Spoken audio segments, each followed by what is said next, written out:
Hello and welcome to the Fundraising Unlocked Podcast, episode number 3. So what we're going to be talking about today is why you should be focusing on the learning and not just the money when speaking to investors and thinking about your fundraise. So look,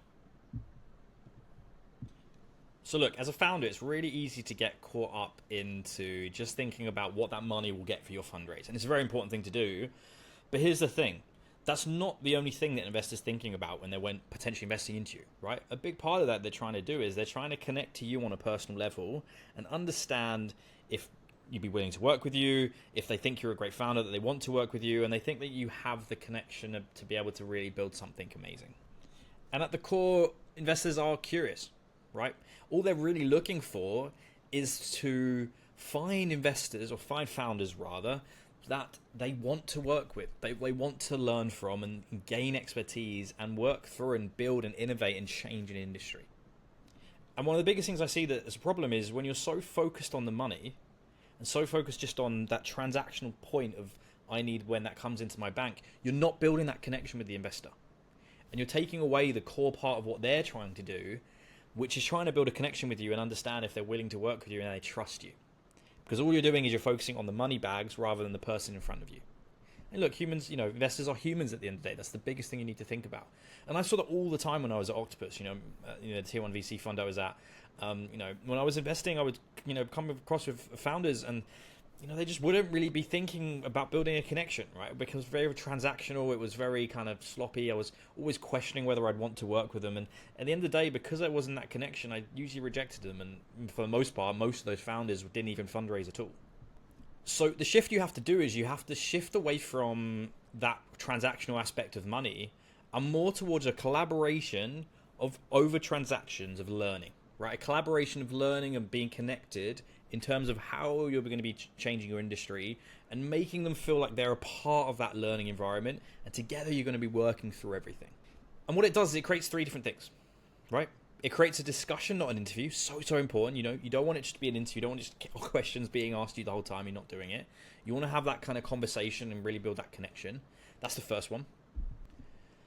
The second one is it highlights opportunities over risks, right? One of the biggest problems that you'll see, and when you go through a funding round, you'll see this instantly, is as soon as the investor starts moving in towards risks, right? So what's wrong with your company? What happens if Google happened? All these kind of failures, you've probably lost them already.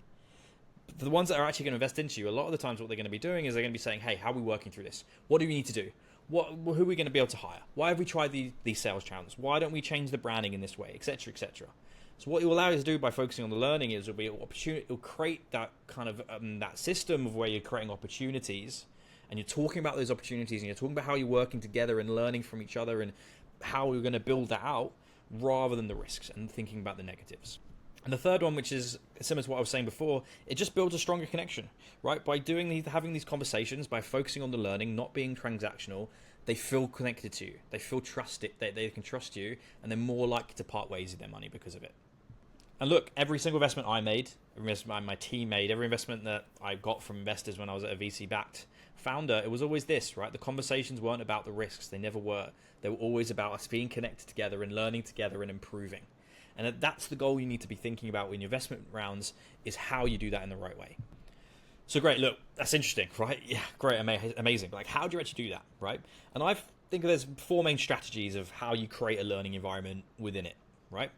Now, what these are. So the first one is control the room, right? You need to make sure that when you're setting the scene of the meeting, you're not allowing the investor to take control. Because if they are, they're just going to start bombarding you with questions. They're going to be going down that route. You need to make sure you're controlling the room and you're saying, hey, look, can take control for start and say, look, hey, look, love to chat to you. I kind of know your fund already. Why don't we just discuss about it? Right? How much you know about our industry, what concerns do you have, what information have you gained? And then at that point, you can start to taper and build around your meetings about creating that kind of learning environment and teaching them certain things or showing your expertise. Look, I never did that for my failed fundraisers, right? And the power was always in the investor's hands, and I was always getting bombarded with questions. And because of that, it was always a negative connotation. So that's a really big one you have to set up, is just control the room at the beginning. The second one, which I see founders do wrong all the time, and that comes from other fundraising coaches, in fact, as well, is they tell you that investors invest into a company. They just don't. You need to focus on building a connection with you more than anything else. So part of that control in the meeting, you need to make sure you're building rapport, you need to be building connection, have a personal connection with them, talk about personal stuff. I've had founders in a 30-minute intro call spend 15 to 20 minutes just talking about random things like golf or, other things. Or one was an investor had something on the back of their wall and they were just discussing art for a bit, right? It's about building that connection of like, wow, okay, I actually really like this person. I want to keep speaking to them.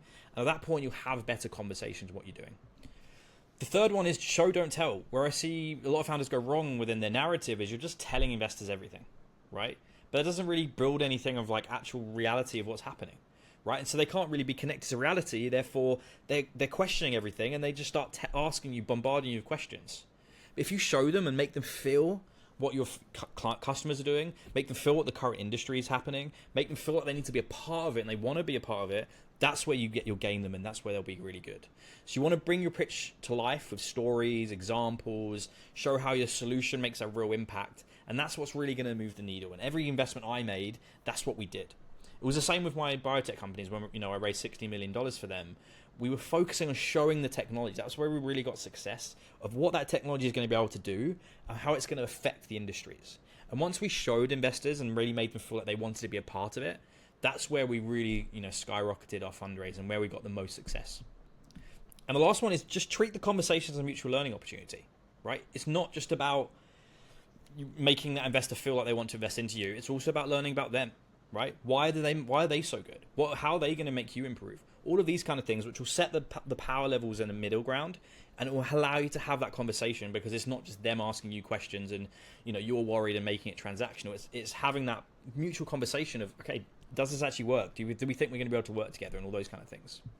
And look, securing capital is not just about money, right? It's about finding the right partner who believe in your vision and are willing to support you. So you need to embrace each meeting with that as an opportunity to learn, not just about the investor, but about your own business, about the industry, the potential. And look, my first two businesses, they failed, my fundraisers, they failed badly. At first I didn't even meet a single investor. My second I had met a handful, but were horrendously. And you know what? I learned so much from them, and a big part of that was that learning environment. And that's what you need to do. Every meeting you have is a learning experience, and it's only going to make you better and better for future fundraisers or the way in which you're improving your company.